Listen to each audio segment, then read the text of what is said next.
So just a little sneak peek into DNA replication. We will finish up tomorrow. But essentially, the models I had planned to take one day, but they did not, which is totally fine. So we're going to start on this. So hopefully by the end of the week, you should be able to tell me how DNA replicates itself. So if you remember back to mitosis, right, we have the cell cycle. Um, we drew that big old circle, and we had uh, 4 different phases, right? Does anybody remember what any of those phases are? Okay, that's in mitosis. So we have prophase, metaphase, anaphase, telophase, and cytokinesis. So that's M phase. Anybody else remember any of the phases of the cell life cycle? They were just letters.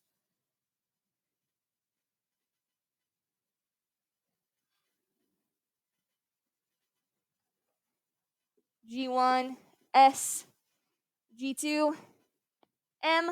Do we remember that vaguely? This is the life cycle that a cell takes. So we've got our G1. G1 stands for growth, right? So that's where our cell does most of its growing. S phase is synthesis or DNA synthesis, right? So we're going to get 2 copies of DNA. So when we split into 2 cells, they each have a copy of DNA. And G2 is prep. This S phase right here, that is what we are going to spend the rest of the week talking about. We are going to talk about how DNA goes from being one helix or one molecule into 2 completely separate molecules. So, like I said, DNA replication is the process by which DNA is copied. How we get from one molecule of DNA to 2 molecules of DNA. It takes place in the S phase of the cell cycle, which is an interphase. So we had our M phase, but if we took all the other ones and combined them together, that is interphase.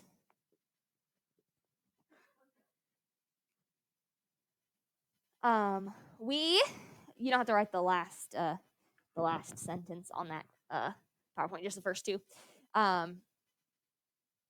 We are going to use what we learned about DNA structure and our base pairing rules to understand the process of DNA replication. Because now that we know what DNA is shaped like and how it's built, we can use that to help us understand how DNA is copied. Because whenever we duplicate our cells, whenever we have 2 cells or one cell split into 2, each new cell has to have a complete full set of DNA. So, any questions, comments, concerns, screams of anguish about this? Okay. So, we said DNA replication is the process by which DNA is copied, and we are in the S phase of the cell cycle. I need to stop playing with this. Okay. So, we've got our key players. I don't know why that font is so small. These are all of the molecules that are involved in this. So, these are big words, but we are going to learn them together.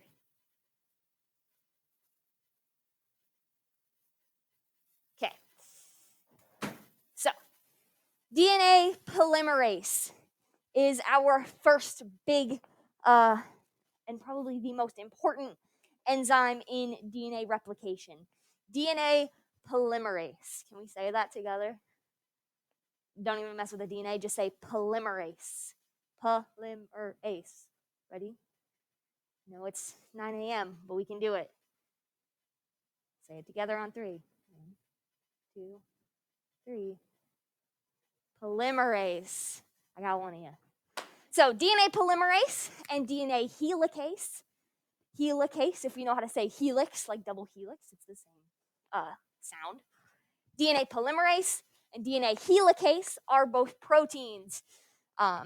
Specifically, they are enzymes.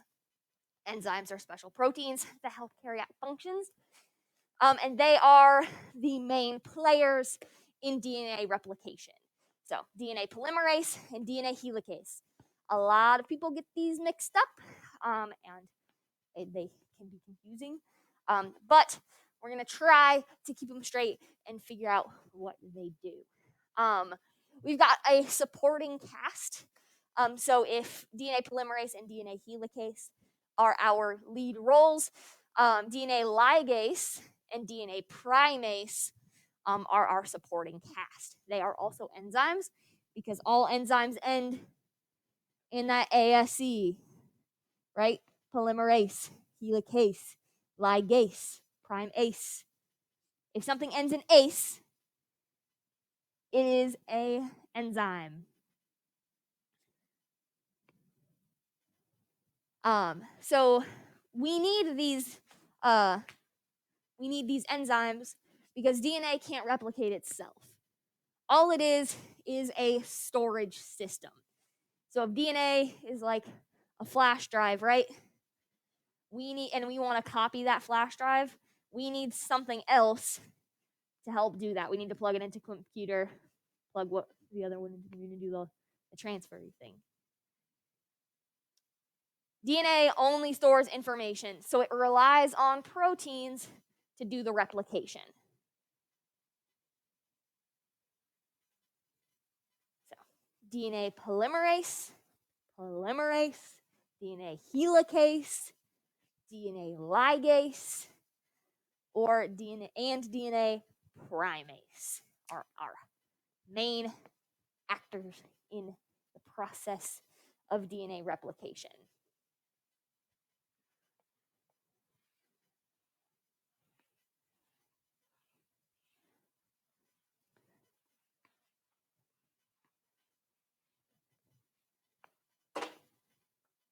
Questions? These are just the enzymes we're going to learn. DNA polymerase, DNA helicase, and less importantly, DNA ligase and DNA primase. Because we need enzymes in order to carry out whatever function is going on.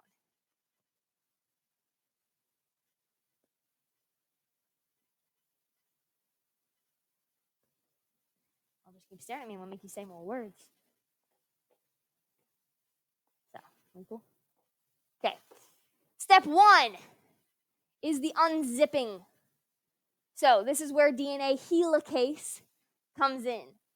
So DNA helicase, it unzips the DNA molecule by breaking the hydrogen bonds down the middle of our DNA. So remember we said that our nucleotides, right, down the middle, our A's, T's, G's, and C's, they were held together by weak hydrogen bonds. The reason we needed weak bonds to do that is because we have to unzip them in order to replicate DNA. There's that joke out there you'll probably run into, if I could be any enzyme, I'd be DNA helicase so I could unzip your genes. Joke. Have you seen that? It's a pretty popular biology joke. So, an enzyme called DNA helicase unzips the DNA molecule by breaking those hydrogen bonds. So, if we were looking at our paper models, it'd be as if somebody just ripped it down the middle. If you're looking at mine over here, it'd be like coming through and popping off all of these little white pieces. So now we have 2 freestanding molecules of DNA. So that is what DNA helicase does. That's step 1. So first things first, we need access to our access to the base pairs. Our base pairing rules are going to come in handy a lot during this process. So, DNA helicase unzips genes, breaks those hydrogen bonds.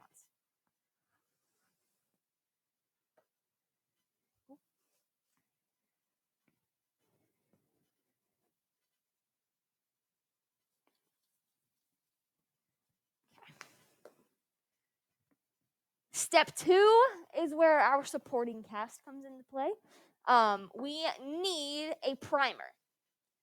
So DNA primase adds primers.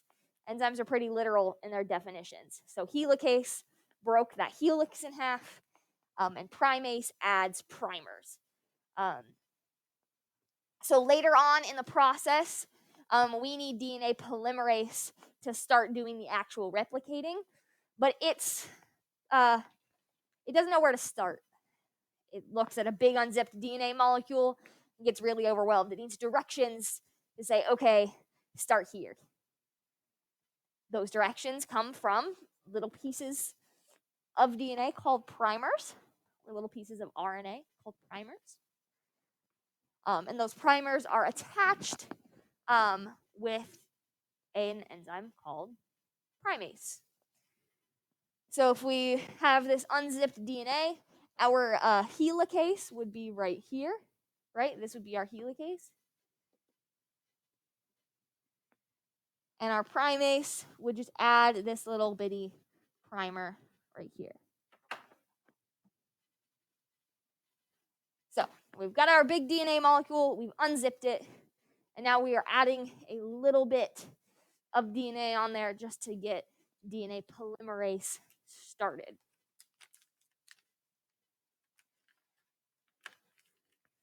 Any questions, comments, concerns so far?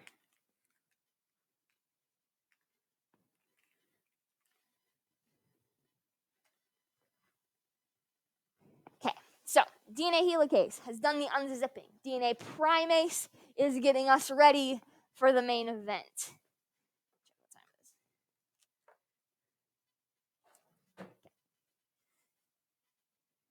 So DNA helicase unzips us, DNA primase gets us ready. Step 3 is DNA polymerase. DNA polymerase adds free nucleotides to the exposed bases using the new or using the old DNA template as a, or using the old DNA strand as a template. So if I'm drawing this out, right, if we have a bunch of A, T, T, G, G, C, G, T, A, that's half our DNA strand, right? The other half is over there. In any cell, we've got free nucleotides just floating around. That pink looks awful like. We've got free nucleotides just floating around. So whatever you ate for breakfast, hopefully you ate breakfast. If it was a living thing, if not, whatever you ate for dinner, right?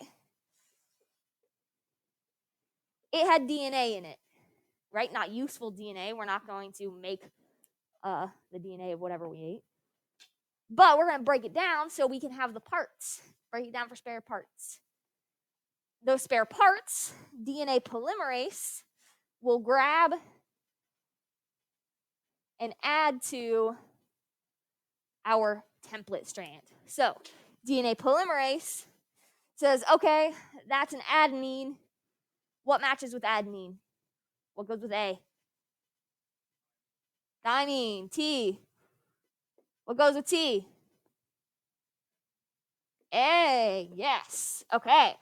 So DNA polymerase can take free nucleotides that are just floating around in the cell and add it to our template.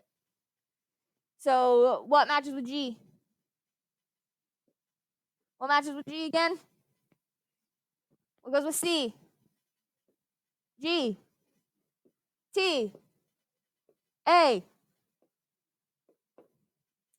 Now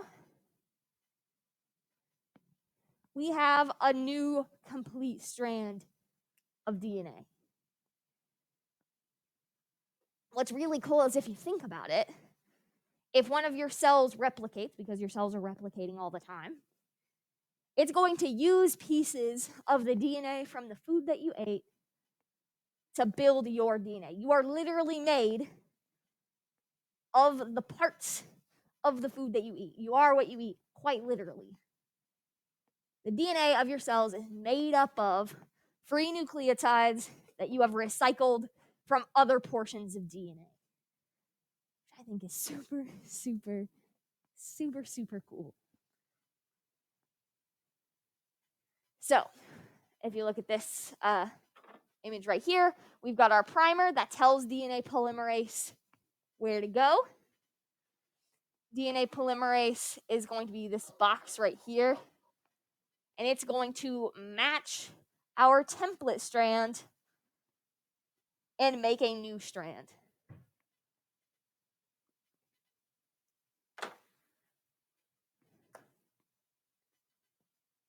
There's something special about two strands of DNA, right?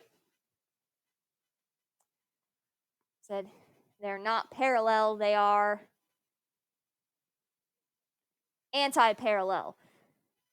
Funny thing about DNA polymerase is that DNA polymerase can only go in one direction. DNA polymerase can't read backwards. Let me see if I can make that font bigger for you in the back. DNA polymerase can only work in one direction. So, one strand, it can just go continuously, right? Just like an endless stretch of road, just keep going. But the other strand is done in fragments. It's done in pieces. So the one that can just go and go and go and go and go, that is called our leading strand. And the one that has to be replicated in pieces is our lagging strand. And when those pieces of DNA, because it can't just go in one direction, they are called Okazaki fragments, named after the person who discovered them. And we'll talk a lot more about leading and lagging tomorrow, because I know it can be relatively complicated.